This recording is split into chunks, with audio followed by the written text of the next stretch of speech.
You literally have one church for every child. So why do we still have kids without a foster or adoptive family? I'm like, how the heck is that a reality in my state where we have more churches than gas stations? America has a foster parent deficit. We need around 140,000 more foster homes than we have today. And because we don't have enough home for these innocent kids, there's devastating consequences. And I get handed a 2-day-old baby with no place to go. And I didn't know we had a place that we stuck kids with no place to go.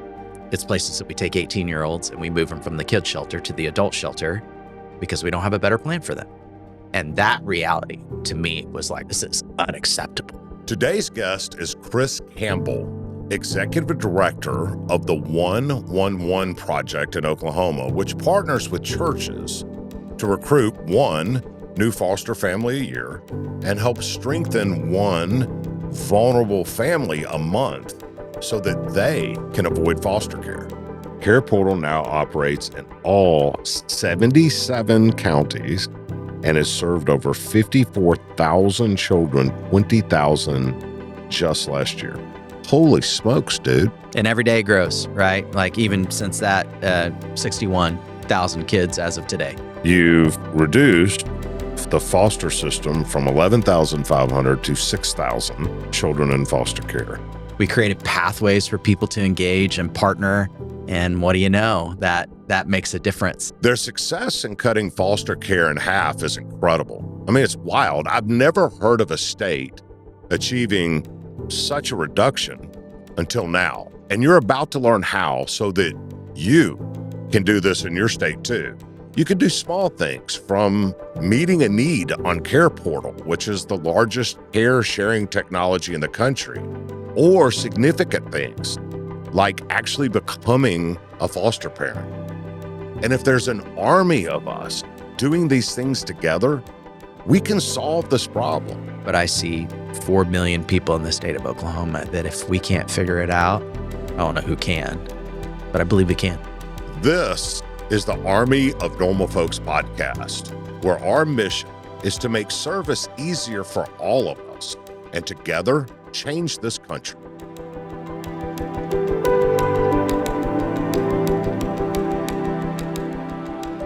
Chris Campbell from Broken Arrow, Oklahoma, which is basically Tulsa. Basically Tulsa. Yeah, we would probably be offended, but Broken Arrow is part of Tulsa. Yeah. Well, welcome to Memphis. I would love it. Chris is the executive director of the 111 Project, which very briefly that you're about to get into is the idea of one church for one family for one purpose, and that can change everything. So explaining that and getting into it, you guys have helped cut foster care in half in your state, in Oklahoma, from 11,500 kids to 6,000. How? Yeah, so there's 6,200 churches in the state of Oklahoma. So the big idea was, man, what if we got more people involved? There's enough churches, there's enough families, and there's enough people that want to help. They just don't know how to help.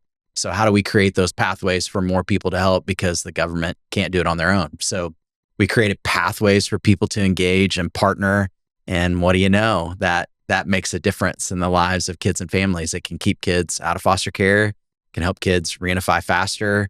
It can support those professionals that work day in and day out to take care of those families. So that play, what we've gotten to see over the last 10 years has actually led with a whole bunch of collaboration and work on our government side as well to changing our system, to making a difference in it. So I love that you're not one of these guys who's just saying government sucks. Yeah. You worked with government. No, you got to work with government. Like in our state, our state agencies is some of the largest. I mean, if you look at capital and investment and staff count, they're doing good work because they care. But sometimes they have obstacles and red tape that prevents them from doing it as well as we would all like to see it done. And so we can either throw rocks at them and say, just get better, or we can lean in and try to help learn what needs to be changed and fill those holes, those gaps in the system where they can't function. But just put a number on it. It's a lot of people from what you told me. It's like 3,000 child and family services. So just in the child welfare division, there's about 3,000 staff employees. So if you look at it from a corporation, right, it would be one of the largest employers in the state of Oklahoma. So if you look at these different government entities, they're investing a lot in people. And we talk about it all the time. A lot of churches will know about their fire chief and their police chief, but they don't know nothing about child welfare or some of these other government agencies. But these are the people that are responsible when it hits the ceiling fan. It's the government child welfare folks that are in the middle of the hardest of the muck with families. And so I have deep respect for my government counterparts and the work that they do. I actually love to hear that. I don't hear that all the time, and I love to hear that. So I think it was 2001, this idea of 111 started to become a thing. Kind of take me through what you were doing and why and what happened, and just give us a little bit of a foundation before we go forward so we understand that. Yeah, so even in the state of Oklahoma, which is traditionally more of a red state, more of a faith community, I think what the child welfare people recognized is when we're having these government roundtables and problem solving, there's not church people sitting at this table. And that's a problem, right? Because they bring so much connection and favor and relationship and resource, both tangible financial resource, but people resource. And they're not here and they don't care or seemingly care as their perspective. So Oklahoma had a lawsuit related to some child deaths that happened, and that lawsuit required the government to partner in the community better. That was one of the required outcomes from the settlement. But it also was the felt reality that, hey, we're alone in this work. We're doing these visits with these families that somebody called in on, and it's the worst of the worst situations, and we don't have anybody to support us, let alone to support these families, because we've not invited them or there's not pathways for that. So that was kind of the environment that it was like, enough is enough. Let's figure out how to partner. And some of the leaders at the agency were like, hey, this can't be government, right? Because government smells like government. It looks like government. It's going to be received as government. There needs to be some entity or something out here that's separate. And so 111 Project was created through some government people, some church people, some community advocates that said, hey, what would it look like to create a nonprofit that's its sole focus was community faith mobilization in the state? And so, and the idea of one church for one family for one purpose, the purpose supporting foster kids. Yeah, foster kids. And so at the time, we had 8,200 kids in care. Actually, the first event that happened was the 8046 conference, because there was 8,046 kids in care on January 1st of 2011. Well, we did this conference, and then the numbers continued to rise, and they rose to a level that they begin to get out of control, almost 12,000 kids in care. So it's kind of one of those things where you have a great idea, you think it's going to work, and it seems like actually the opposite happened, right? And it really wasn't until 2015 where we implemented, I think you guys have had Care Portal on the show. One of the things we talk about often, because it is such an effective idea, and its implementation has now been incredibly effective across a broad array of uses. But you guys got we were Care the Portal. very first implementer of Care Portal. Were you really? Yeah, we were. Yeah, we were. Oklahoma, surprise, So Care Portal had done a couple of pilots in a couple of different locations, and one of those locations was Oklahoma. For those who haven't listened to the Care Portal episode or even know what Care Portal is, that maybe listened to us for the first time, briefly, what is that? You have workers over here that are working with families that need help, and you got people over here that want to help. Care Portal is the web-based platform that connects the two. And really simple to give opportunity without the red tape to directly serve families through that worker. And so that platform's now been around 10 years, over 500. On people's cell phones. Yeah, on cell phones. It's a web app and a phone app now. Over 500,000 kids served through this. Hey, somebody who knows the family, advocates for the family, somebody in the community that cares, responds and says, hey, I can help with that. Whether it's a dishwasher to a car seat to a bed to utility bill. Yeah, one of the best stories I've ever heard is this lady gets a job, but she has to get her kids to daycare. The job helps pay for daycare, but she doesn't have a car seat. Some family knows about it, puts it on Care Portal, and somebody on a phone is just sitting there and they say, hey, This woman needs a new car seat so she can go to work.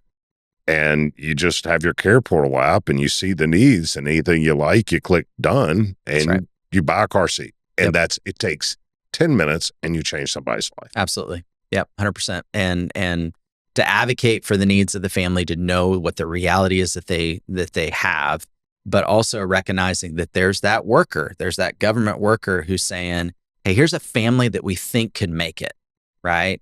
I mean, they could put on a request for any family, but most likely the families that they're putting on Care Portal are the ones that they think have a chance, because they're cheering for them too, right?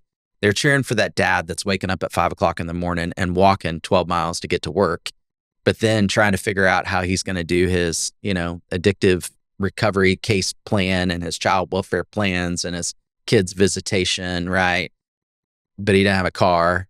But the worker sees the hard work that dad's doing to try to change his life. And she's like, yeah, I want dad to have a bus pass. I want dad to be able to have transportation. I want dad to have people cheering for him because he's an amazing dude, But when he's on drugs or when he's under the influence of alcohol, he's struggled, but he's making this progress, and we all need to be celebrating that. And we want his kids out of foster care, So sometimes the best family for kids is not a new one. It's the one that they've always had that just needs that extra support and extra advocacy for them. And so she puts that on Care Portal. Somebody buys a bus pass, and it's great. And that way, it's not somebody that wants something asking. It's somebody advocating for someone who needs it. So great. So in 2015, there's this thing called Care Portal. Yeah, we launched it first time, and it was horrible. I mean, it was not Was good. it really? It was not good. I could pick on Adrian in the room, but I mean, it was pragmatically a newsletter, an email list, right? It was like, hey, we have somebody over here putting it on. Okay, email that out to everybody that's on our contact list, right? And then over time, I mean, I joke, I've seen Care Portal have like 5 or 6 brain surgeries. And again, normal folk, I mean, these are some guys in Kansas City that have never built any kind of technology platform, just, like, hey, what can we do for the kids in our backyard? And an idea came from that. And now this really cool platform and tool and partnership among thousands of churches and thousands of nonprofits and government entities all across the country. Okay, so in 2025, the 111 project, I guess it's called, celebrated a landmark milestone. Care Portal now operates in all 77 counties and has served over 54,000 children, 20,000 just last year. Holy smokes, dude. Yep. And every day it grows, right? Like even since that 61,000 kids as of today. And what's been really cool is, of course, strategically, I think we all look at and say, hey, where's the greatest amount of need? Go there. And so, surprisingly, Oklahoma City is 20th-ish and top largest metros in the country. A lot of people don't know that about Oklahoma. There's people there. Yeah, there's a lot of people. Oklahoma City's a big place. It's a great town. I mean, but it's a big city and has all the big city challenges, and Tulsa's very similar.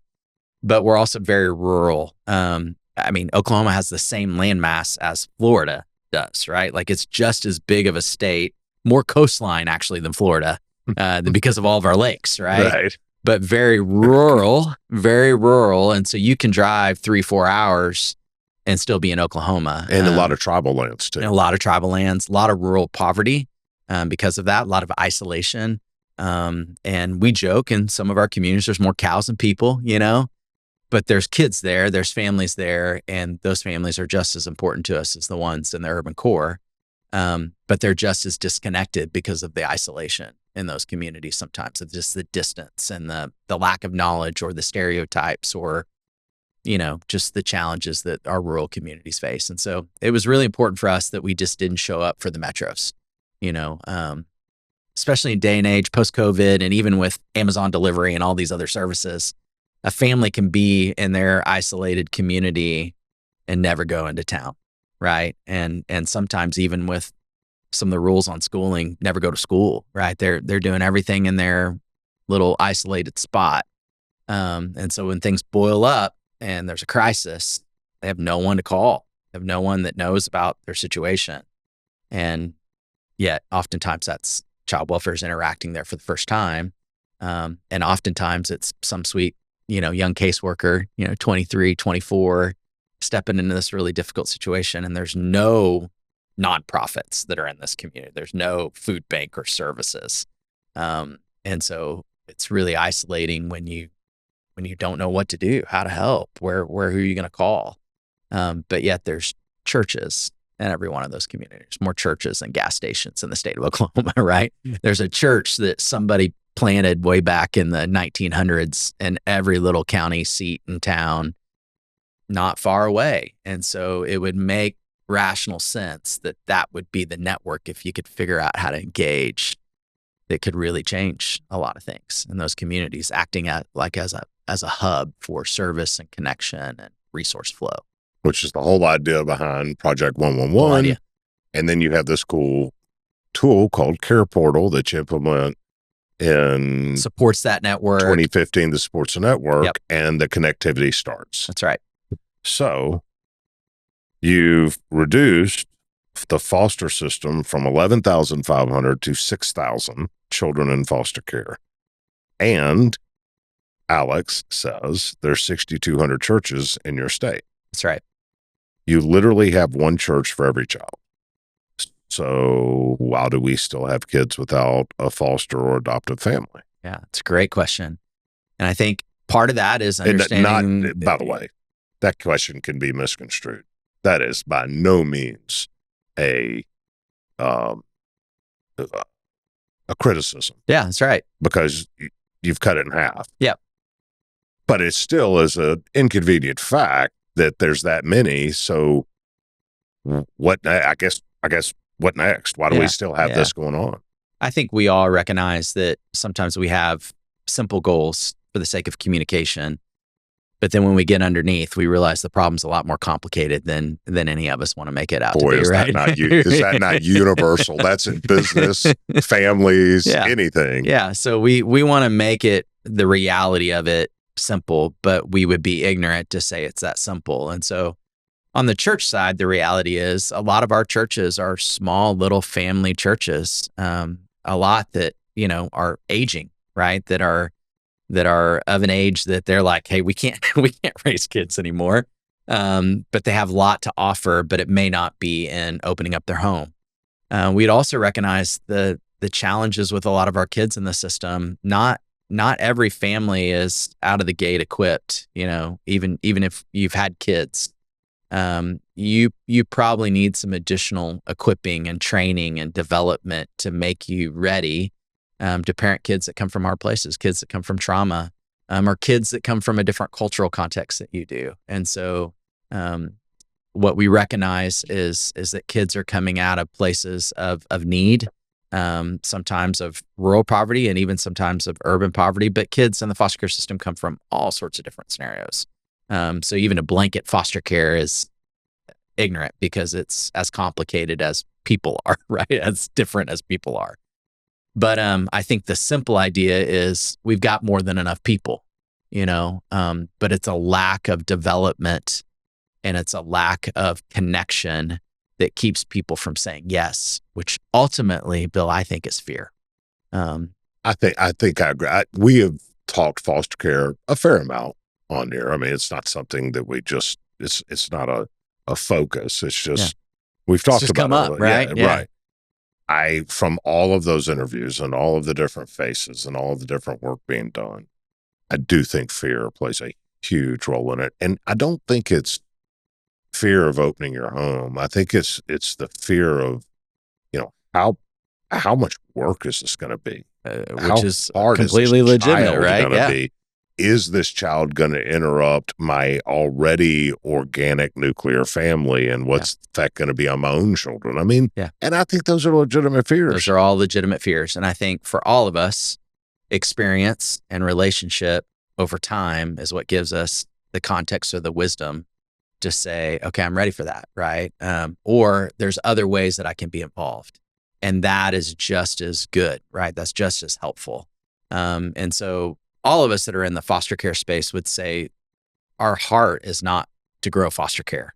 Our heart is to keep kids out of foster care. And so you'd like to work yourself out of the job. Yeah, absolutely. Right. And so I think every state, if they're doing the things that they should be doing. They're thinking more about going upstream and prevention and community work. And then secondarily, they're thinking about kinship care, because like kids should belong in, if not their immediate family, in this broader family, if possible.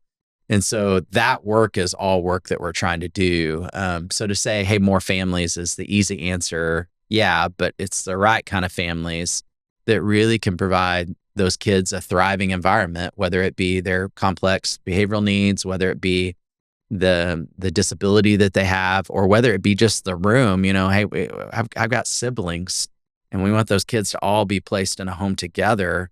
Well, for anybody to take on one extra child in their home, but to take on 3, 4, 5, that's a significant jump, right? But we would believe there's more than enough families. It's finding them, it's equipping them, it's giving them pathways to have those experiences to get them to a yes, versus just trying to cherry pick them off and throwing them in because they saw a picture of a kid and we're like, oh, I feel empathy, but they're not ready. And so I think the big work that even what you're talking about on this podcast to do is, how do we develop a community and a culture that gets the experiences so that they are ready for those yeses, instead of coming in for the wrong reasons and the wrong ideas? I got a question about you. I didn't know this, but Alex told me you've got a music degree and you got an MBA. You've worked in manufacturing, you've worked in consulting, you were pastors. Now you're running a statewide nonprofit. I mean, You can say I'm confused. That's a lot. I guess with all of those different experiences, when was it and what was it? And I can't believe it was just that two-day-old baby, but when was it, what was it that pivoted you and said, okay, this, with all of this background, this education and all these opportunities, and you've got 5 children, I think? Yeah, 5 children. Yeah. And Ashley, your wife, y'all been married 30 years, I think 25 you told years me. coming this year. 25 years. What pivoted to this is it? Yeah. Yeah. I mean, that's $1 million question for all of us that I think we all should take some time to explore. But one of my favorite quotes is and I don't even know, somebody please help me figure out who said this quote. But every man seems lazy pursuing another man's dream. Yeah, I've heard that too. I don't know. Right. I don't know who said it. Confucius or somebody else. Whatever. Somebody smart, right? Yeah. Somebody wise, somebody old. I don't know. But from an early age, I've loved mobilizing people. I'm a galvanizer. I love putting people together for things. And so everywhere that I've ever been, that's part of, if I'm not living, if I'm not doing that, right? And so I love the people component. I feel like God cursed the work of my hands. I can't build a thing for the life of me, with my hands. And so I had to learn how to do things with people. So I love the people side of things. But personally, we had a typical suburban family from the outside, white family in the burbs. Where? Oklahoma? Oklahoma, in Broken Arrow. I grew up in Broken Arrow. It would look like everything was like working and together. But inside, we had some financial troubles. We had some bumps with mental health and mental illness that led to chaos in my family in a way that God redeemed and restored and made some beautiful things out of. But there were some moments, if I didn't have the extra supports and resources, we could have been bumping up to some system things, right?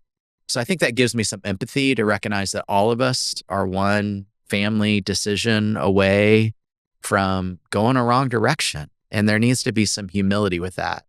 But the other thing, I'd give some credit. My sister, I'm the youngest of 4 siblings, 3 older siblings. And the one that's closest to me is 9 years older. And when she was on a college break, she actually invited me to go with her down to Mexico on a medical mission trip. And I was 8. I was like extra baggage. Oh, that's kind of cool. Right. So I had this opportunity with my sister to go. And that was one of the opportunities of we're all standing on somebody else's shoulders. But a cultural, it's like my dad, my mom was one of the most servant-hearted people in the world. Like set an example for me to serve and to give. It was a culture that was created in my life. And I can't leave that, right? Like I think the scripture points to this idea, if we point a child in the way that they should go, they're not going to depart from it. And I think it's about culture, even team culture. When you create a culture that this is just what we do, and it's healthy, right? We want that for our family and our kids and our life. And so, no matter what I was doing, whether it was working in the ice cream plant at Bluebell, I was thinking about families and kids. And there's really very few creative football coaches. There's a few. There's pioneers. Nobody will remember this, but Hal Mumme was the guy who kind of invented the air raid, and it changed the way offenses work. And as a result, there are people like Pete Carroll who changed, and Monty Kiffin in a big way, who changed the way defenses work as an answer to the way offenses worked, right? But I'm naming 2 or 3 coaches in the history of youth, high school, college, professional sport, football over the last 70 years. So think I can name 2 really. Bear Bryant was pretty creative with the veer, but that's maybe 3 names that really created a way football worked, and millions of people who've coached it. Yours truly. What we do is we copy each other. Yeah. And in coaching, you've got the X's and O's, but you also have the way you interact with your players, because, it's not about the X's and O's, it's about the Joes. So inspiring kids to play well and teamwork and all that is an equal part of coaching as it is just knowing the mechanics of the game and how to coach those, right? So the point is, a guy like me who's coached 33 years, I am not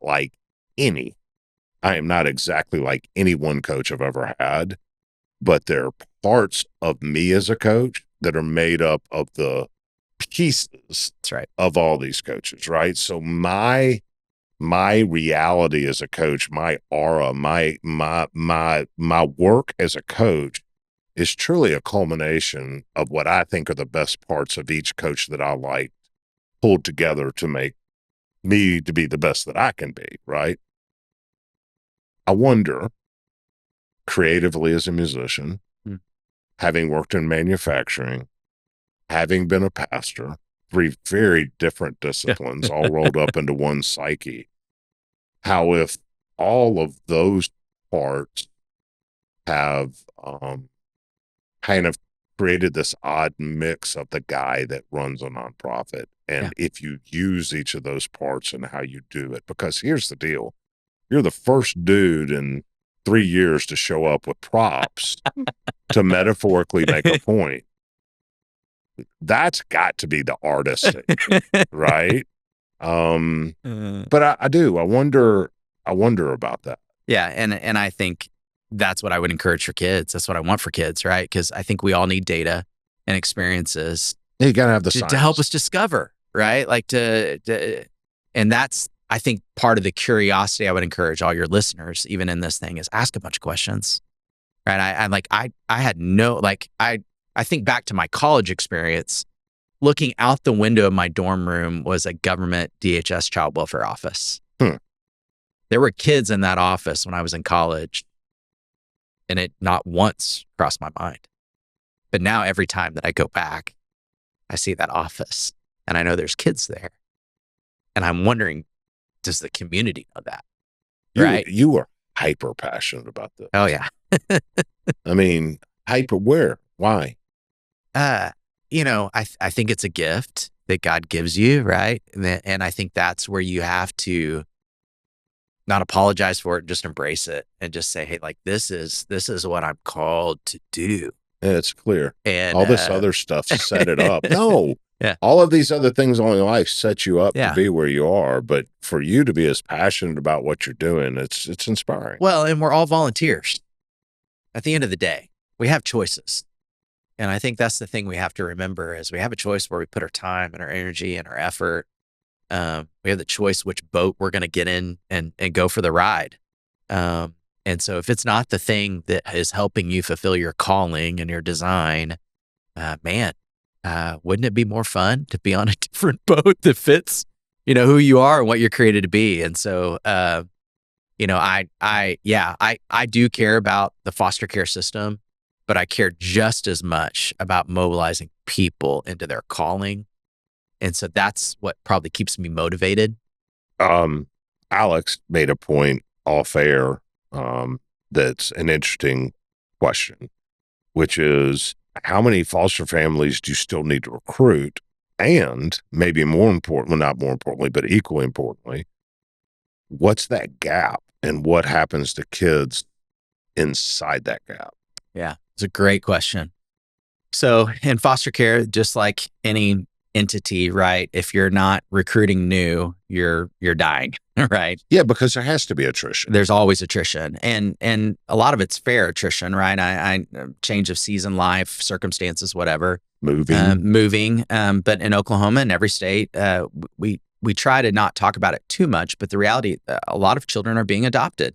And so every year in Oklahoma, 1,500 to 2,500 kids are being adopted out of the state of Oklahoma child welfare system. About 50% of kids go home in the state of Oklahoma, but about 50% of the kids will never go home. And so those families adopt those kids, the foster families that love those kids, who knew those kids, who have fought for those kids, tried to get them reunified with their families. When that doesn't work out, 95% of the time, it's the foster family that adopts that child. And we want to celebrate that. But the reality is that work is still not done at adoption.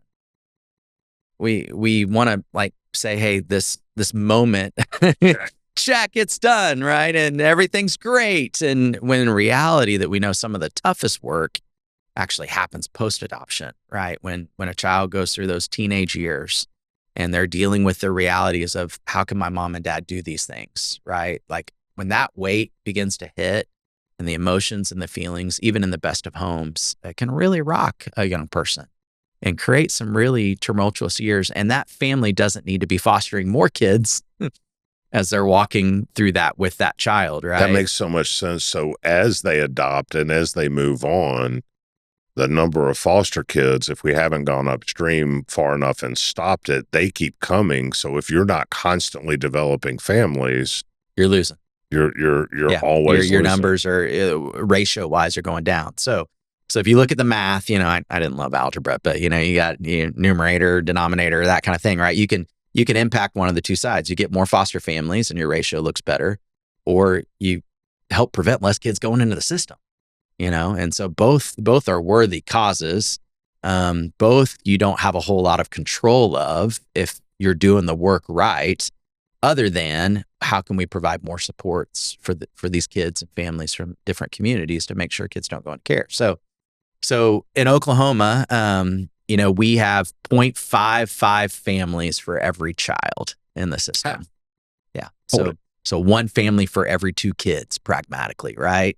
What's interesting also is you said there were 3,000 people working for the government and there's about 6,000. That also means you have one worker for every two kids. You would think with one worker for every two kids and one family for every two kids that y'all would have this thing under wraps. Right. And from the outside looking in, the data makes it seem like, well, there's a lot of waste there, right? Or a lot of fluff. That's what it feels like. So let me unpack that even a little bit, because I think this is really important. And I would say every day I learn something new. I've been doing this now 10 years and I could share part of my story. I had a friend invite me to a local shelter. I was a church leader of a really large church. What's a church leader? A minister? I was a minister. I was a paid vocational pastor. And my job at this big church was to help people serve in the community and be connected in community and small groups. So you're like the outreach. I was the outreach small groups pastor. I was in charge of all things adults for a church of about 6,000 to 10,000 at the time. Oh, that's a big job. It was a big church. Lots of people. And I had a friend that said, hey, I love, God was doing some really cool stuff with adoption in our church. So a lot of families were adopting. People were saying, hey, man, our kids ministry looks like the UN, right? I love that. Because these kids were coming in from all over the world and it was really cool. That's as Christ-like as it could possibly be in my mind. It was beautiful. Yeah. But one of my good friends comes knocking on my door one day and she's got an idea. And as a leader, ideas are a dime a dozen, right? Everybody's got an idea, right? But this is a really good friend, a really smart friend, a friend that I deeply respect. And she's like, hey, I want to take you someplace. And I'm like, absolutely, Rachel, where do you want to go? And she's like, I want to take you to our local kids shelter. But I didn't know we had a kids shelter. I'm a, not old man, but 30-year-old man, right? That's been highly involved. My head has not been in the sand. And it's my job to get people connected in the community. And I didn't know we had a place that we stuck kids with no place to go. And so she takes me to the shelter and I get handed a 2-day-old baby with no place to go in the state of Oklahoma. And this is pre-111. This is like 2009. And literally she's like, yeah, this baby came from the hospital. Why the heck is this baby here? Well, there's no foster family available anywhere in the state of Oklahoma that at this moment can take this 2-day-old baby. And I'm like, how the heck is that a reality in my state where we have more churches than gas stations? How is that a reality in the United States? In the United States of America, right? And I'm taking families around the world to do these trips to work in orphanages and that kind of thing. And pragmatically in our own backyard, we have this thing we call a shelter. 10 minutes from that's supposed to be temporary, but yet, as Ashley Cross, that same place that Ashley talked about on this podcast, it's places that we take 18-year-olds and we move them from the kid shelter to the adult shelter because we don't have a better plan for them. And that reality to me was like my watershed moment. This is unacceptable, right? How can we like tolerate that, right? And I think in the science of this stuff that we're talking about, right? Like the pain of the current situation has to outweigh the effort that's going to be required for change, right? And so for me, that was my moment where like, the pain is too great. We got to change some things. We got to fix some things. And so our church began to lean in. We began to send folks to that shelter to meet those kids and to play basketball and do hair and have pizza parties and do financial classes, right? This is a temporary shelter. This is supposed to be a temporary shelter. That's about. But if there's no home, it becomes permanent. It becomes permanent. But it was never designed or set up to be permanent for children. That's right. That's right. And we know institutions aren't good for kids. Yeah. If you don't have a mom and a dad, and then we say, hey, go, bless you, go be an adult, figure it out. And you've never had an example of what a functioning household looks like, right? You've never done your laundry. You've never done your dishes. You can't cook meals because of the liability associated with, food handler permits and all that, right? Like the complications of institution make things not healthy for kids.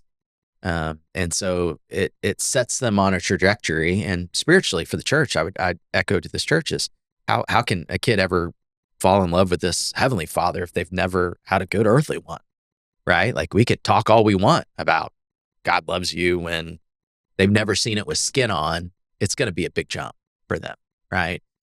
So foster care, the thing I didn't know, state of Oklahoma, 80,000 phone calls every year to our hotline. That's how many? 80,000. Okay. So that's a coach. That's a teacher. That's a neighbor. That's somebody who cares. That's 2,200 calls a day. Somebody who cares says something's wrong here. Right. And I think it's a scary thing as a youth in Oklahoma, we're mandatory reporters. So if you're the youth pastor and you see a kid come to camp and he's got bruises or scars, like you're required to call. Right. We're supposed to report. But the reality, that's a lot of things to investigate. And so our 3,000 staff, their primary responsibility is if that seems like a legitimate call, because some of them are silly, right? Like there's a marital spat that's happening and husband or wife, because they're mad at their spouse, or making calls just to create some drama because they're mad, they're angry, and that's their only thing that they can do. But in the midst of all that chaos and sometimes even deception, there's a reality that kids are being harmed and they're unsafe. And so our frontline child investigation staff, it's their job to figure out what's true or not. And they're handling 2,200 calls a day. And then not only do they just deal with the child, they're dealing with the mom and the dad, but maybe the aunt and the uncle, maybe the neighbor, maybe the teacher, right? Now grandparents and foster parents. Everybody's got an opinion. Everybody's got a perspective, right? They've got a supervisor. They've got a judge. So one situation involving 3 or 4 kids now becomes this inner web of complication. Here's the part I would celebrate our agency. And once again, the outside is much simpler than the inside of this. But in Oklahoma, 75% of the kids, even in situations of abuse and neglect, stay home. or stay with a family member that cares. So a lot of folks will be like, well, these agencies they're trying to make money. They're trying to steal babies. They're in it for their own profit. Find me an example where that's true. There's always cases of fraud, but on a whole, nobody's getting a bonus for taking another kid, and nor do they want that on their caseload, But the reality is 75% of the time, they're figuring out things to leave kids, even in cases where dad's done some things. Because what they recognize is, man, it's much better to support that family than to remove that kid. Because once we remove that kid, the trauma to the kid is not worth it, right? Like just removing a child from their family creates enough chaos. But even for dad, what happens psychologically to a dad when you remove his kids from him? Even a dad that's struggling with an addiction. Might that dad, when there's a kid in his home, have some checks, even as faint, is that voice is still in his head, like, maybe I shouldn't party this hard tonight because That's interesting. Right? I'm gonna have my 6-year-old that's gonna be knocking at my door tomorrow morning. I may throw some things at that 6-year-old, because I have a hangover, but we would all recognize that there would be some accountability for having a child in most healthy situations or family situations. But when you remove that kid, what motivation is there for dad anymore, right? The one thing that he might be proud of, the one thing that he might be hopeful for, the one thing that, what parent doesn't want?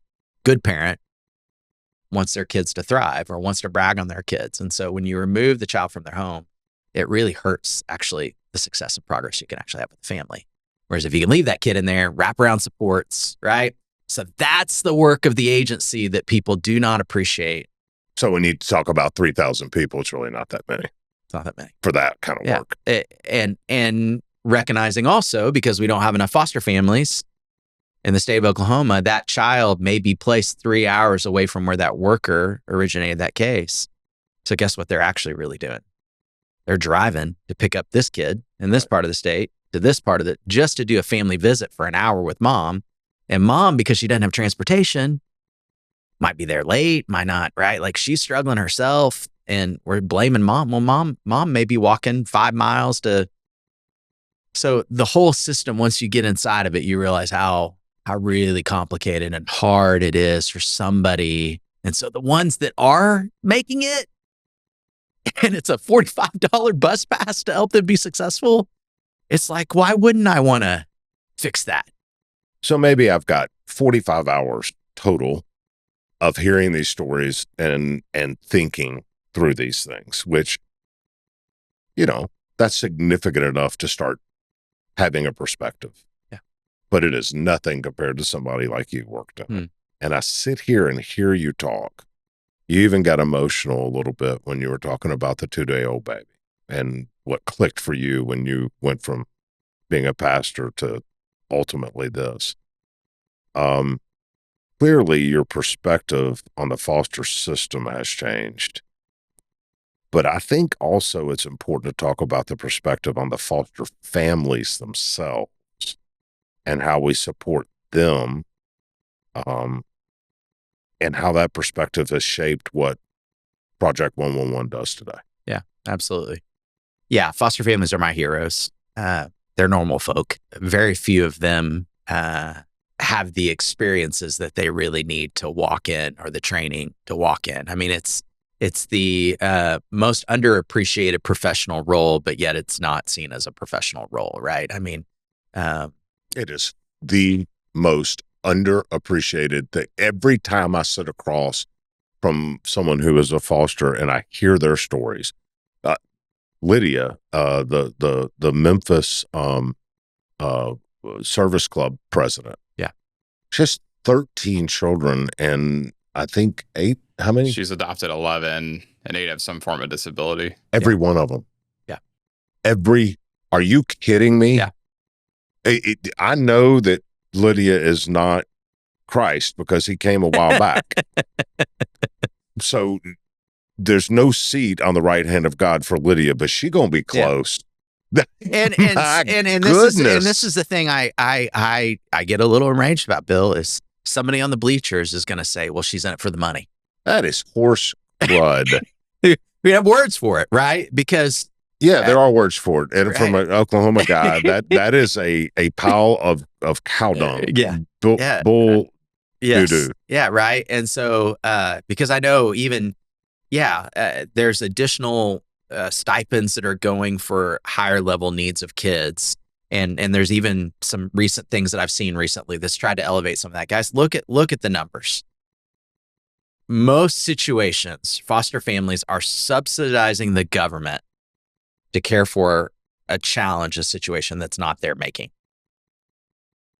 They're taking their personal wealth and time and energy to step in to things that they didn't create voluntarily. And yes, they get a stipend that, I mean, barely pays for the eggs in a household, right? Like $20 a day, right? Like $20 a day for a kid. Okay. Like, guys, that doesn't cover a lot. And it's different in different states and different challenges that kids have, but it's there because of the medical needs or like we're trying to do this as best as we can, but nobody's getting rich from my experience off foster care. And if you are, you got the wrong mindset on how to get rich, right? Or that you're making money because you don't know how to look at a budget or a balance sheet because that's not a way that you make money. You can make a whole lot of money doing a whole lot of other things.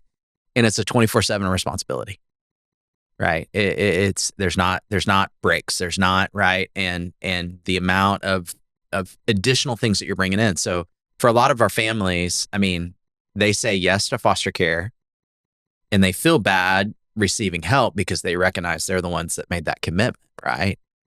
But the amount of appointments, the amount of people that they're dialoguing with, just the need to every once in a while go out and have dinner with your spouse alone, right? Just some head and that's just in normal parenting, right? Right. But you add all these other layers associated with the complex things associated with being involved in foster care, and it's really tough. Did you understand that? No. When I asked the question about your perspective of a foster family. Yeah. Because so many people are listening to us right now that are not and don't know one. Yep.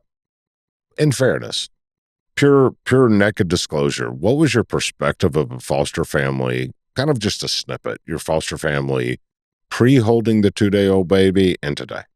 Yeah. I mean, I think all of us, you can either glorify it, you can overly simplify it, right? To make it seem, like this really rosy thing, like this beautiful thing. Oh, you're saving a kid's life, right? It's admirable. But it's complicated and it will push and test every part of you as a parent, right? And so confession, I'm not a foster parent. And some people are really surprised about that. And I'm intentionally not a foster parent because I can't do the work of mobilization that I do and still foster. I can't be in all these different. I am a parent, right? You've got a parent. And we support foster families, and we've done respite. We've stepped in other ways because we recognize how hard it is. But we intentionally had a conversation to say, it's like, hey, you can't be in the battle and be a frontline infantryman and be home to be a father to a foster child. And try to bring in resources, right? Go get the stuff that those frontline people need. And so we felt a calling to try to really supply and support. But if I wasn't willing to get dirty as well, if I wasn't willing to get in the trenches, sometimes that creates a little disconnection. Like, who are you to, and so I think the reality of with the foster families that I've walked with and the kids that we've loved as a community, it takes a lot more than what people I think appreciate. And then I would add to that for the adoptive families, I think they are another. I mean, there are 20 or 25,000 kids just in the state of Oklahoma that Oklahoma is still doing some case management that have been adopted. Wow.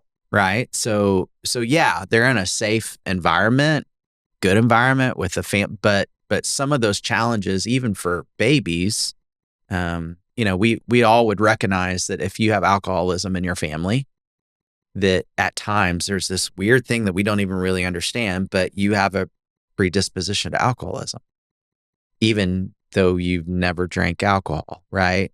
So there's these things with the mind and the body that are so complex. As good as we get with science, we still don't understand. And so for a lot of kids that come from trauma, even trauma in the womb, what we recognize is that leaves a mark. And there's hope and there's healing and there's restoration. But there's things that still are complicated that there's not a solution for. And so it leads to these situations that are really complicated for families, behaviors, safety concerns, that for a lot of our adoptive families, they're in a rock and a hard place because there's no one that has an answer. There's no pill that fixes that, right? Or program that fixes that. We're just going to sit in hard for a really long time. And that hard actually leads to involvement with the justice system, with jail and criminal backgrounds, or it leads to other addictive behaviors, or it leads to other mental health things that some of these families have had no experience with. And those are the hard families have to have support, and they got to figure it out, right? They don't have an option. It's living in their home, and yet they say yes to it every day. Alex says you have a radical vision of wanting to see families waiting on children instead of children waiting on families. How realistic is that? Yeah, I would never have believed that we would be statewide. I would have never believed that we've seen the overwhelming surge of support that we have in Oklahoma. And, God, I think, gives you just enough favor and success that's like, hey, back here, it's a pipe dream. But here it's like, no, I see the future of that. And I'm far enough along now that I see the future of it. And the reason I still want to believe that it's not a resource problem. Jesus, when he looked over Jerusalem, he wept over Jerusalem. But the prayer that he encouraged us to pray was, the harvest is plentiful, but the workers are few. And what I see in the state of Oklahoma is not a resource problem or even a connection problem, but it's still a people challenge. But I see 4 million people in the state of Oklahoma that if we can't figure it out to serve 6,000 kids at any given time, I don't know who can, but I believe we can. I want to ask two things before we move on. You have set goals for churches yearly and monthly. Can you talk about that? Yeah. And goals, I may be saying a little too crass, but like targets that ideally in the idealized world that each church should be doing. And then how are you guys doing against that right now? Absolutely. So simply, there's about 15,000 kids that come in and out of the Oklahoma foster care system every year, right? The math would say they're in twos on average, like people are caring for them in doubles. So if you have 6,000 churches that served one family every month, that's 12,000 families that are served every year. That touches every case in the state of Oklahoma. So the simple challenge to an army of good is, are you willing to serve a family a month? A whole church. One whole church. It's not much to ask. It's not much to ask, right? Like that simple goal. Now, it would be ignorant of me to say that takes care of all the problems, but dang, it sure would help. Boy, that makes it down. Right? Yeah. Because the caseworker is saying dad could make it if he had a little extra help. If dad had a rent deposit that he can't currently afford, we could speed up his pathway to housing because he's got a job, he's on a pathway for being clean, but he needs a dang rent deposit. So he's either going to wait 3-4 months before he gets his kid back, or we could do it today, right? The scripture alludes to this idea of where our treasure is, there our hearts follow, right? So the simple concept is, if I want to care about the stock market, what do? I put a little money into it, and now what? I follow a stock because I've got some investment there. That's interesting. Right? And you're saying if you put a little money in a human being, now you're interested and you follow, and then relationships. Time, energy, capital, right? Time, treasure, talents, whatever those things are. But when you make that investment, you're in. You're in for sometimes a life. You didn't realize where this thing was going to go. And the challenge with institutions and even with government is they control for liability and protection, and they do this, and nobody's ever able to get connected or invest. But when we open up some doors, some pathways, some on-ramps for people they get involved, they begin to care. They begin to realize that child welfare worker is just like their college kid that they have that just graduated, that is pursuing a dream, and their dream was helping people. And so they got into social work because they felt called to social work. But yet the daily opportunity that they have kicks their butt every day, and they want to quit. And so they don't last long, right? And so like you begin to meet people and make friends and see opportunities. But here's what's also beautiful is as you get involved, you begin to see the gaps. And what caring people do is they fill gaps. They solve problems. And there's so many problems that are so different in every community that if you don't invite the community in, they'll never solve it because they don't have any ownership in it. They don't have any buy-in that's there, right? But when you invite them in to be a part of it, you've got churches that are starting bunk bed ministries because there's not enough beds for kids. Sleep in heavenly peace. Sleep in heavenly peace, right? Or Judy Sharon from New Hope Baptist in small town Oklahoma, right? She doesn't even have a sleep in heavenly peace. She just making beds. You've got churches that are creating small little medical clinics because they're hearing in their community people are not getting their medical needs addressed and they can't drive and there's not a close clinic. And so some of their clinicians are giving extra time and they're using a Sunday school class to serve 2 or 3 families a week. Recruit and support 1 family a year. So in the state of Oklahoma, we have 3,500 families that are in the game. We have 6,200 kids. If we had a net 3,000 families, we would have a 1-to-1 ratio, which the federal government says is like unreal. Yeah, right. But if we had every church recruit and support 1 new family every year, it would overwhelm the system.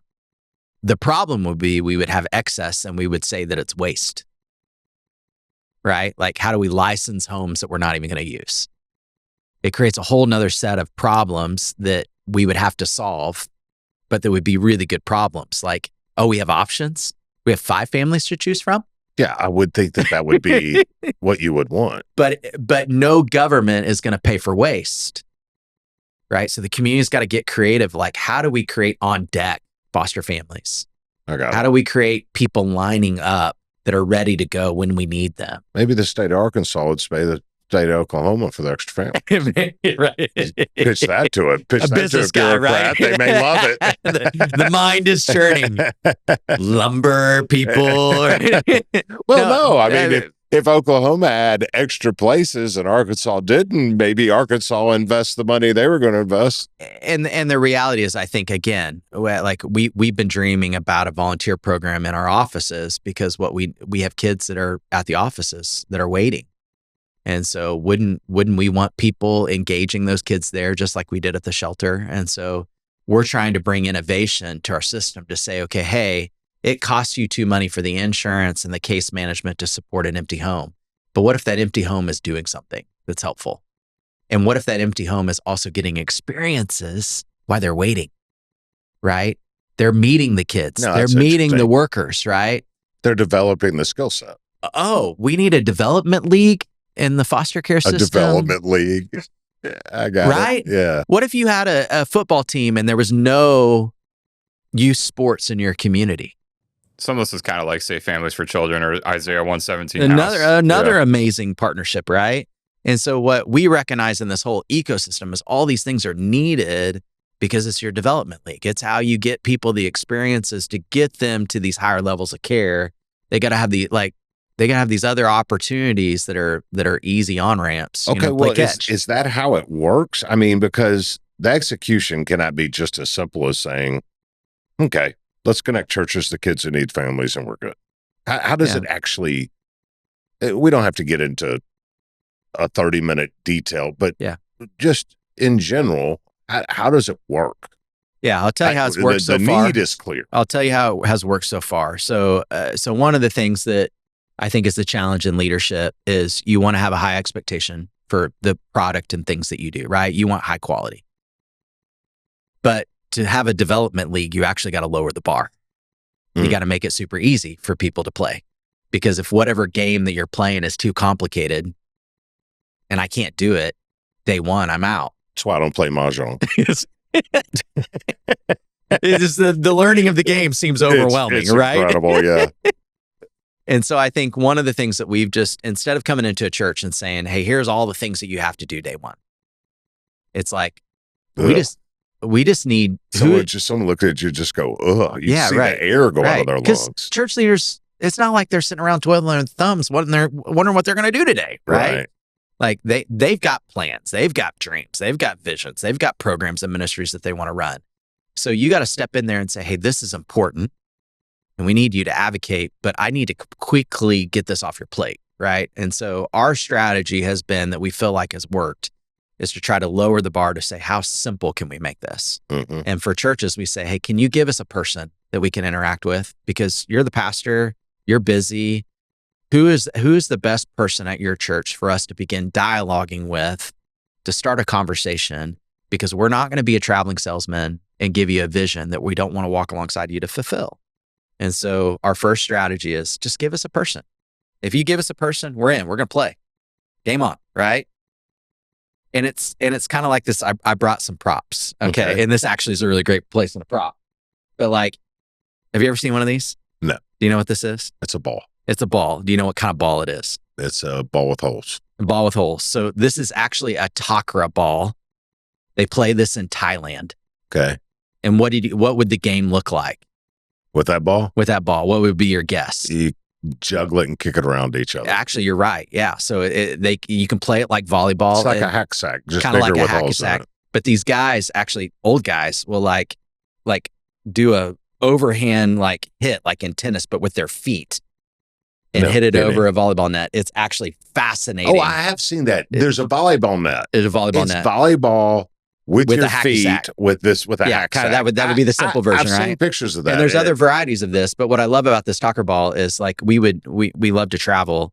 They would throw this out in the park and anybody and everybody would just kick this around, right? Old people, young people, like it's simple, right? Like it's a simple way. Is this how they are? They're hard like this? So that's kind of like a cheaper version. I didn't bring you the Taj Mahal of, but I some wouldn't of them want to are be like kicking that thing around. You got to develop some tenacity. You can break a toenail. But even like this ball, you know what that ball is? I've never held one of these in my hand. Highlight. It's not a handball. I know what those look like. 2.4 billion people play with this ball. This very one? Not that very I'm one, kidding. but it's not highlight. No. All right, you wouldn't kick this. You wouldn't hit it with your hands. It's too hard. So squash? No, squash is littler. Is it cricket? It's cricket. That's a cricket ball? I have never held. Nobody's ever taught me how to play cricket. I guessed it finally. Did you know it? No. I don't know the rules of cricket. To this either. day, but like billions of people play cricket. Yeah, that's a cricket ball. I wonder where he's going with this story. All right. How would we learn to play cricket? Well, you gotta have a ball. You gotta have a ball. And you gotta go have something hang to out do. with other people who play it.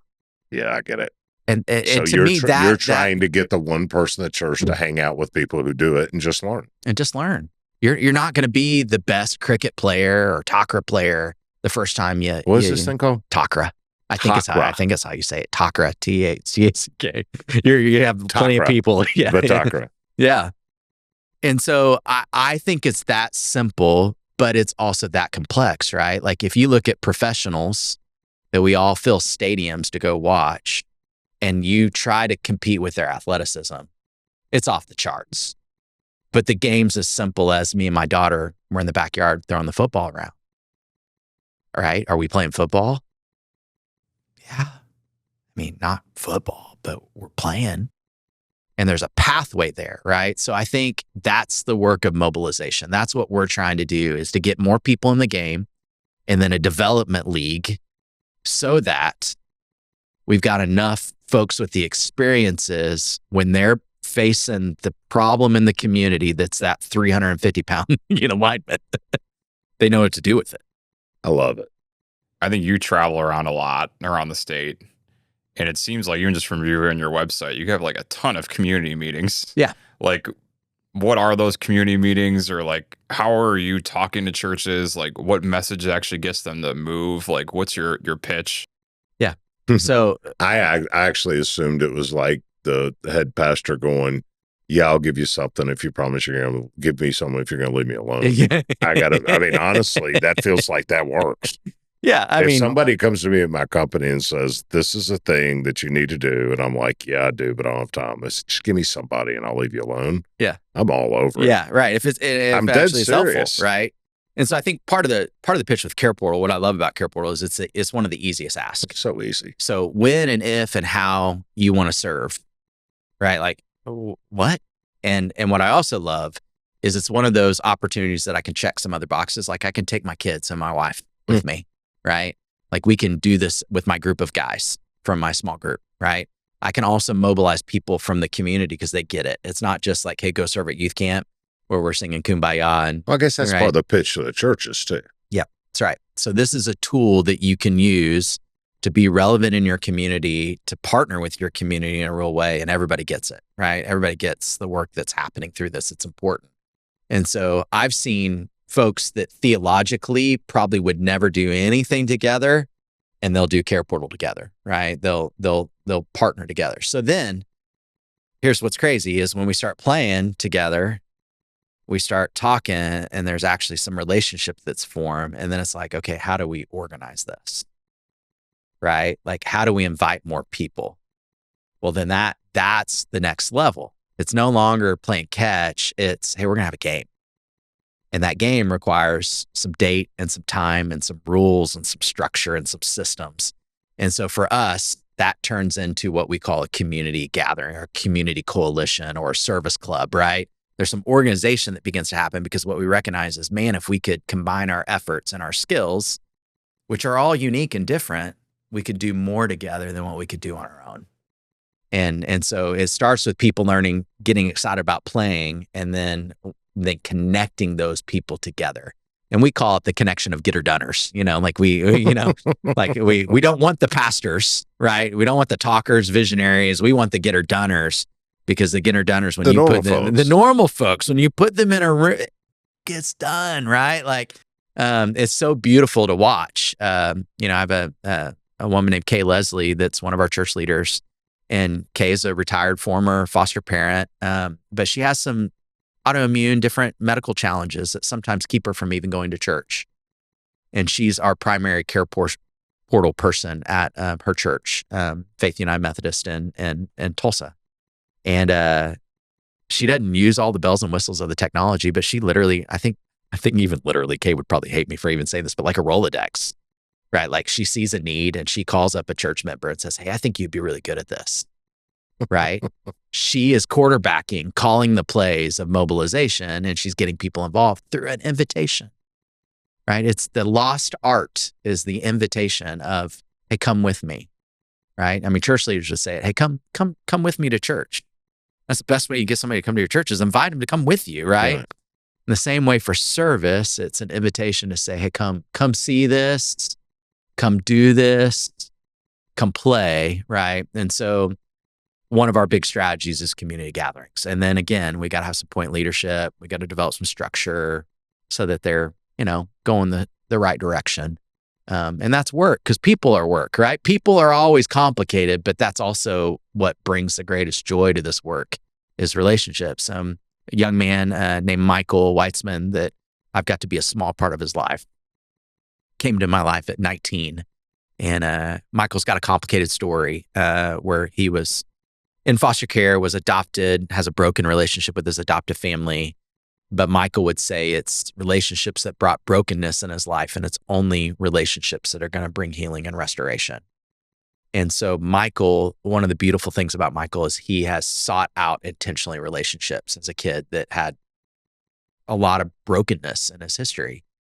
And now he doesn't have one family. He's got dozens of families in multiple cities that have loved him and supported him. And titles are complicated, right? But yet what I hope Michael knows, and I think what Michael would say today is, I've got the backing of people, of relationships because of that connection. And Michael just got a job working in DC as a policy advisor for one of our government agencies. And he has been super resilient now as a late 20-something that, fractured and broken relationships, but yet he continued to show up and he continued to have the opportunity to learn and participate, connect. And that's what really matters. And so it's got to happen in communities. Connection and relationships got to happen. It can't just be a platform or a system or a tool. It's got to happen through people. That's kind of a good segue to what I was kind of asking, which is, Care Portal obviously meets tangible needs, but it can also enable these relational 100%. needs. Yeah. So we call it meaningful connections that happen on Care Portal. So I got a picture from one of our very first sweet ladies that jumped in on Care Portal 10 years ago. And she met a family through delivering a bus pass to them at a gas station. That bus pass turned into a friendship. And I just got a picture of this last week for this kid's graduation, right? Like 10 years of relationship that happened originally through an email. For a tangible bus pass that led to a decade of a relationship. Right. And I don't know the full story, right? There's Who not cares? That kid's enriched. Right. He's got another person who cares about him in his life. That's it. That's a win, right? And she's cheering for mom, not just kid. How about the woman who gave the bus pass, who was invited to this kid's graduation? What a win for her. Yeah. Her life's enriched. Right. And that's what I would say about my relationship with Michael. My life has been so enriched. And I'd say you would say the same thing about these young men that you've invested in. We're encouraged by, we're challenged by their resiliency, their progress. Like your life gets better from being in the game. It does. You were also telling me the other day, you can also upload a relationship need 100%. on the platform too. Yep. Can you talk about that? Because I was completely clueless about that. Yeah. So Care Portal, we believe in a reality that we can advocate for things other than stuff on Care Portal. But what we also know is getting people to give up their time is actually the hottest commodity. We all have a limited supply of time. So stuff we can get more of, time we can't. Asking somebody to give up their family is like the golden, ticket. But this in-between time mobilization is really, really hard. To ask somebody to be a coach of a football team, that's a freaking big ask, right? But even to get somebody to commit to mentoring a kid an hour a week, for some families, that's a huge ask when they're already overwhelmed. So what we recognize is you got to have a bigger pool of people to pull from to be successful in pulling people in for time mobilization. But Care Portal has an option for that. So in Oklahoma, we actually recruit mentors for schools, mentors for foster youth. We also have a couple of statewide entities that review child welfare cases. So for the people that don't like kids, there's actually an opportunity for them to jump in and be helpful to mediators. There's lots of ways to even events. One-time event is an easy place to invite somebody to initially participate. But we know the life change happens for all of us when we have quantity of time, because it's in quantity of time that the beautiful thing of quality time takes place. And so if we're not willing to give some quantity, very rarely do we ever get to experience those light bulb moments, because they're typically not fabricated, manufactured, right? They happen organically, and they happen organically through other organic things like trust and friendship, that only happens time. And so we're all constantly advocating for people because we recognize that until they meet somebody with skin on, it's a number, it's a statistic, it's this, not real thing. Yeah. And that also leads to people having empathy for a situation and thinking that, wow, I really feel bad for them. Somebody should do something, as if that sentiment matters, and sentiment doesn't. Yeah, it doesn't. Is there a way to mobilize businesses as you do churches? 100%. Yeah. How's that look? Yeah. So I think business are the greatest resource. They are the resource hub, right? They are the economic generator. Well, and just about everybody who's in church has been involved in a business, yeah, 100%. somewhere. So we love to raise, we call them in Care Portal land champions. So there's a role actually on Care Portal for businesses, but there's a role in the community for businesses as employers. I think giving opportunities to folks that maybe aren't quite job ready to find pathways, again, development league is really, really a big deal, especially kids from hard places and families that have maybe difficult situations, whether they be a foster family, you're giving them a little bit of extra leave when they take in a new placement. Like some companies have policies, not just for when somebody has a new child, but when somebody brings in a foster family, that they get some PTO for that, right? Like that's at least an approved PTO thing. So that's one way that your business can be more friendly to folks that are really trying to make a difference in your community. Two, one of our partners in Oklahoma City is Pizza Hut. They give pizzas, and food is great gift in every scenario, the welcome gift in every scenario. Makes and a lot so of sense. they put pizzas into the office because in the state of Oklahoma, stipends and reimbursements and gift cards and all that are so complicated to manage that if a worker can just say, hey, I got a kid in the office and they've just come from a meth lab bust and they're traumatized and we're traumatized, and I can have a pizza delivered here hot, fresh to the office for this kid. Game changer, right? So Pizza Hut's donated pizzas there at our shelter. Even also when a new foster family welcomes a kid, we've been able to give out some food coupons so that foster family could order a pizza when that kid comes home, right? So are you out soliciting businesses and companies? Trying as with the time that we got, right? Yeah, I understand, but same. Yeah, come on. We would love to be creative with them. Like, what do you have that you want to leverage, and let's leverage that together. And if it's not with 111, who can we partner you with, right? We have a company called Bug Bros that does termination services. So we have a lot of situations that we run into in child welfare where there's roaches or there's bed bugs, and especially bed bug treatment That's a big one. It's a big one. It's so expensive. It's so prevalent with families that are at risk. And it impacts everybody that's involved. It becomes a really challenge. So what's awesome, I think every business owner wants to give back. I'm just going to believe that inherently about business owners. It's not all about profit, right? It's not. And until you know some business owners, you don't recognize that all of us have things that we want to give back. We want to be a part of making things better. But I think the challenge is we recognize we can't give everything away. And so I think one of the cool opportunities through Care Portal is, again, the business can choose when and if they give versus just carte blanche, giving all the time. And so I think jumping in and being intentional about their generosity, or partner intentionally with one of those nonprofit epicenters of need, is a great way for businesses to lean in. There's this resource on your website titled 20 Ways to Support Foster Families. Small things to large things. Mention a few of them. Yeah. My favorite, there's some foster families that are a little particular about this, but go mow their lawn.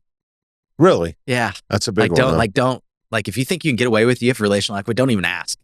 Just show up. Just show up, right? Just show up, take care of it. I think for a lot of times, all of us feel weird about asking for stuff. I think that is, that's a really good point. I think a lot of people just, even when they're in the most dire circumstances, hate asking for help, dread it. Yeah.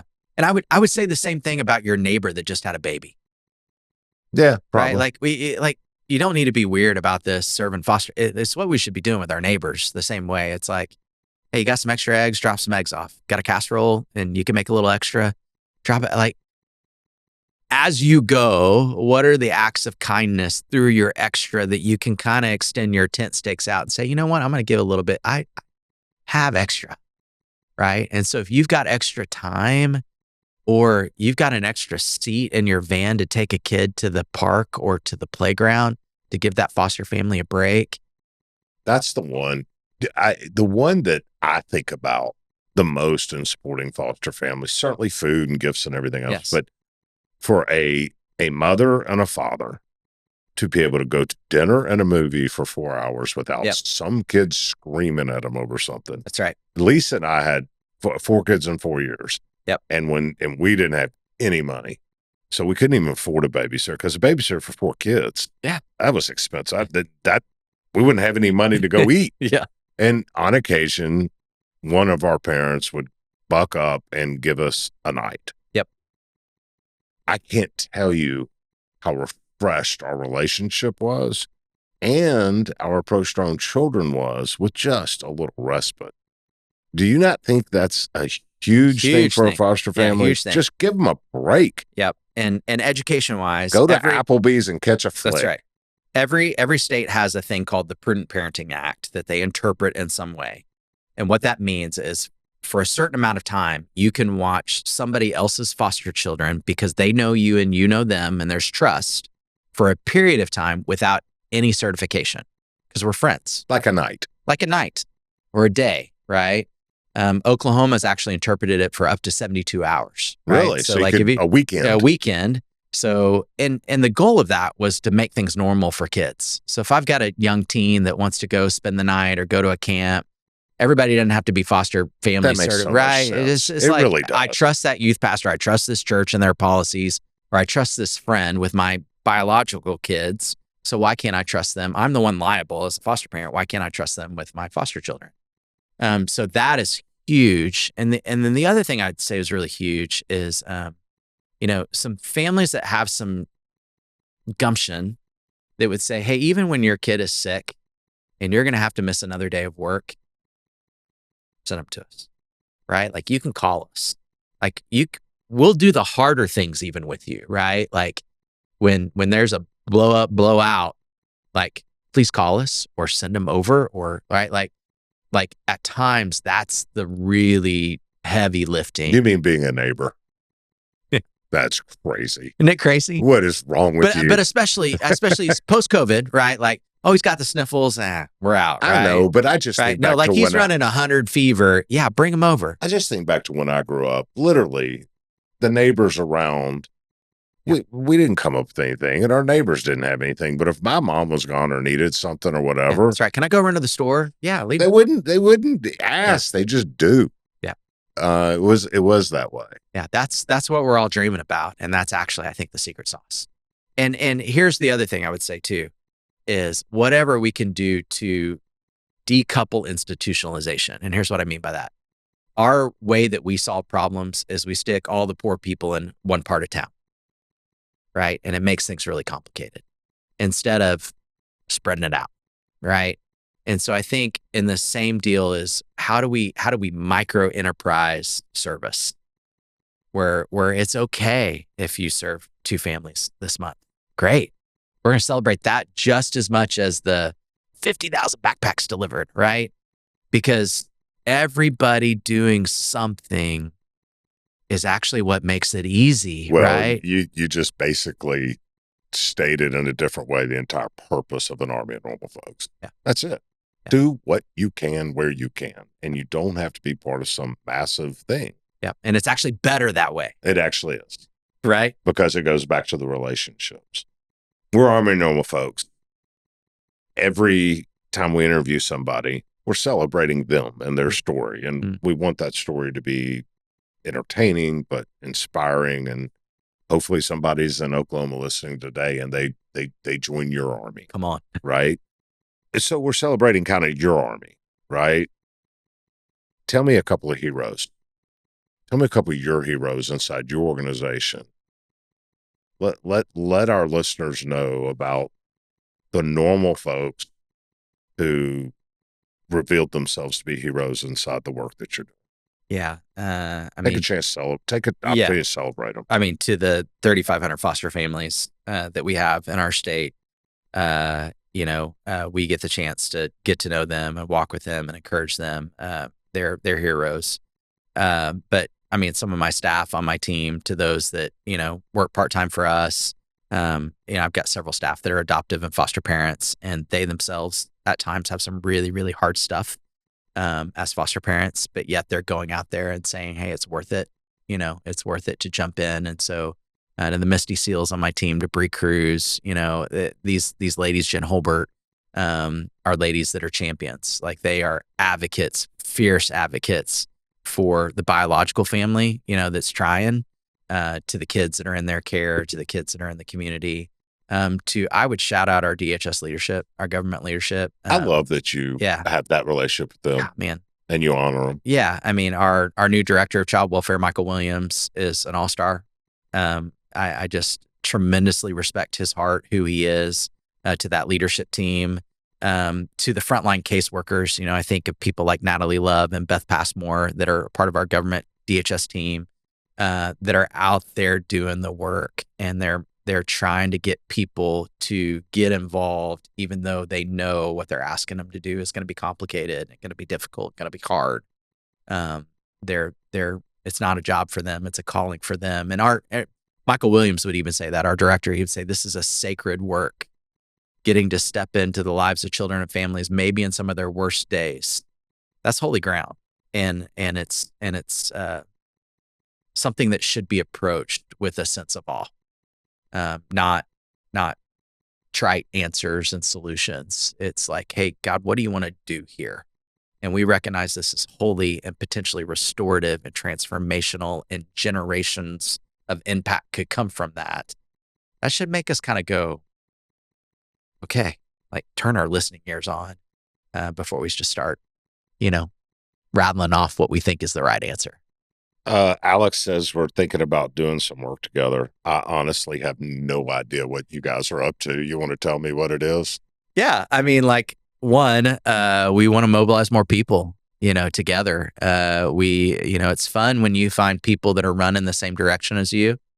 And so if you can figure out how to partner and collaborate together. And so as you guys rally folks in clubs, in this army of normal folk life, we're of the same vein, right? Like we want to do that in Oklahoma. The more, the merrier. I think the more hands are helpful. And so as we can pull together some clubs, leverage the sandbox that's already been created. There's no reason there's not a club in Oklahoma City. Yeah. I mean, honestly, Oklahoma City is or Tulsa or both. Yeah. Are perfect places for that. I hope y'all pull that off. We can figure that out. 1 million people in both of those metros. I mean, surely we can find some clubs, right? Yeah. And part of what those clubs do is each club kind of chooses its own thing. Could be part of the project. And back to this idea that you kind of were even alluding to, these things are all interconnected. They are. Right. I mean, family, they really are. Family to schools, to child welfare, to criminal justice reform, to mental health, to addiction, right? To job and economics, right? I mean, there's so much data that if you pay attention to it, it all overlaps. Yeah. It all connects. Reading, all of it. Yeah. And in the same way that we used to talk about this at our church, if there's a piece of trash in the hallway in the church, whose trash is it? Should be every member's, right? How do we pass on ownership to recognize for all of us, hey, I'm the closest one. I should be the first one to pick it up, right? It's not rocket science to figure out where I should help, when I should help. Start with your family, start with your neighborhood, start in your community, and look for those pathways to jump in. But don't just walk by that and be like, that's not my problem. I was going to ask you, what would you tell our listeners about service? But I think you just said it. It's all our problem, because if it's, I envisioned what you were saying. And if I was walking around in church and there was a cup spilled over the floor, I would absolutely bend over and pick it up. Yeah. If it was in my house, I would bend over and pick it up. Yeah. If it was in my yard, I'd bend over and pick it up. Why is my society not identical to that? Yeah. We need to bend over and pick up the things that need picking up. All of us. That's right. That's a really good metaphor. Hadn't heard that either. I love that. And I think the biggest challenge to that is time, right? There's been studies on this. As we get so maxed out, we get so burnt out that we don't leave any margin to be intentional. And so it takes some intentionality to say, okay, you know what? I've seen that squeaky door on my neighbor's fence for a long time. She could use some help with that, One of my old coaches used to say, quit whining, complacency's for retirement. And now at 58 years old, I'm starting to wonder about, what is this retirement people talk about? Because I don't see that happening. Yeah. It's just more time to be intentional with it, right? That's exactly right. Or do I believe in it? I like the Ken Blanchard line that you don't retire, you refire into something else. There you go.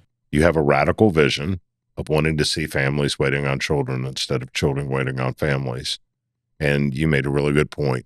I would have never thought we would have started Project 111. Why wouldn't I dream of having to see families waiting on children instead of children waiting on families? I have no doubt that if your passion is an indicator of your future success, maybe Oklahoma will be the first state to do that.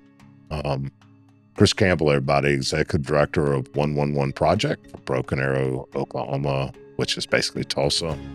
Dude, thanks for coming to spend an afternoon with me. Yeah, thanks for your advocacy, your voice, and let's raise up some more people to get in the game. I love it. Let's get a club going in Oklahoma City or Tulsa somewhere. Do it.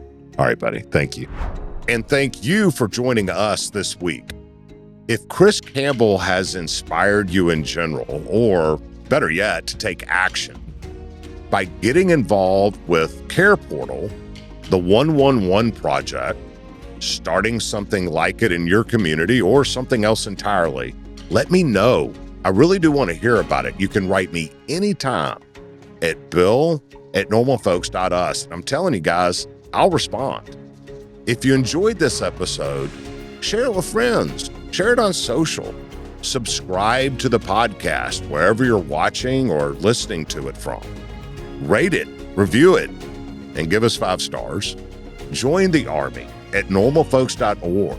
Join or start one of our local service clubs. Take the 10-level challenge. Buy our merch. Any and all of these things that will help us grow an army of normal folks. I'm Bill Courtney. Until next time, do what you can.